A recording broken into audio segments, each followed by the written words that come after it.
center of the first fort, to give you an idea of how much bigger the second fort is than the first one. Might be cooler than outside. So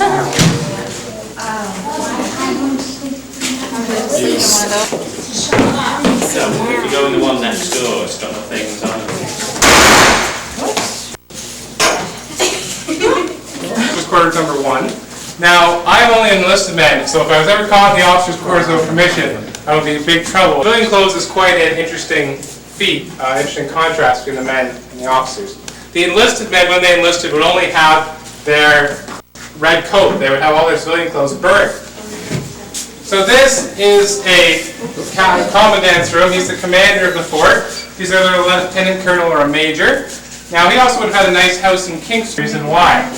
Strategy. Exactly. The commission system is you're promoting people based on. He's making all of their regular meals, breakfast, lunch, high tea, and supper. In addition, he would sometimes live in this room whenever the officer felt a bit hungry. It could come. The only other room that's heavily built as this one is the powder magazines on the other side of the corner. This again, you can see the casemate structure, a layer of stone, and that layer of brick, and a layer of stone. The layer of brick or rubble does is act like a shock absorber. So we're very, very secure. This room is also heavily built because of what was in here. All the officers' wine and spirits would be in here, but they would all have keys. The men's beer rations were also in here. And the men were issued about 1.5 pints of spruce beer every day. Spruce beer in the beginning of the 1800s, because it was high in vitamin C, was actually quite disgusting. It was made from the sap of a spruce tree. It didn't taste too wonderful, but it was a healthy part. Later on, the fort were underneath. So we're very, very secure. Again, you can see this remarkable casemate structure, which makes us basically invulnerable to cannon fire. That's not really the things we have to worry about down here. Again, we're...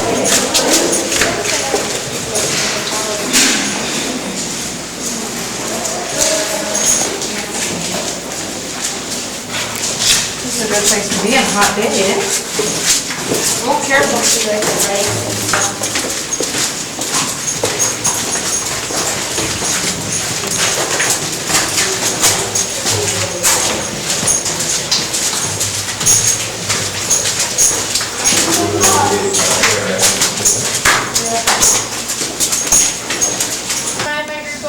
Sure.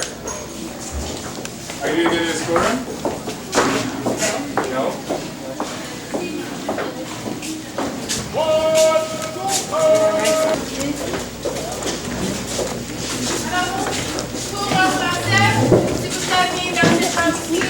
Sorry, folks, for crossing through.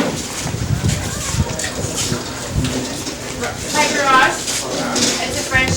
Very pleasant. There would have been a lot of privacy.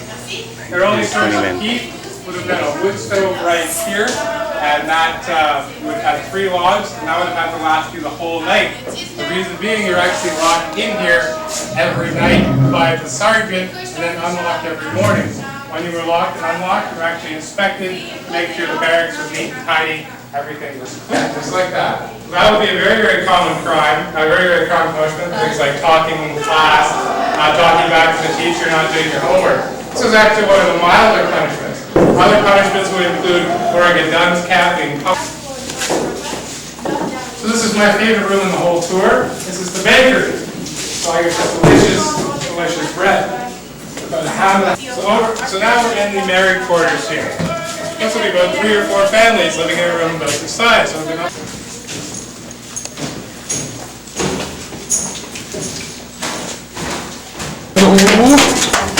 Hi, Julianne.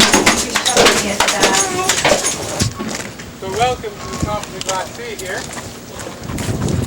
Top of the ramparts, rather. Facing out over the glacis in front of us. If you guys want to hop on this barbette here, you can take a look over. It's actually got a great view. Why it would have been much more exaggerated, enabling the gunners to have some height. What? Maybe.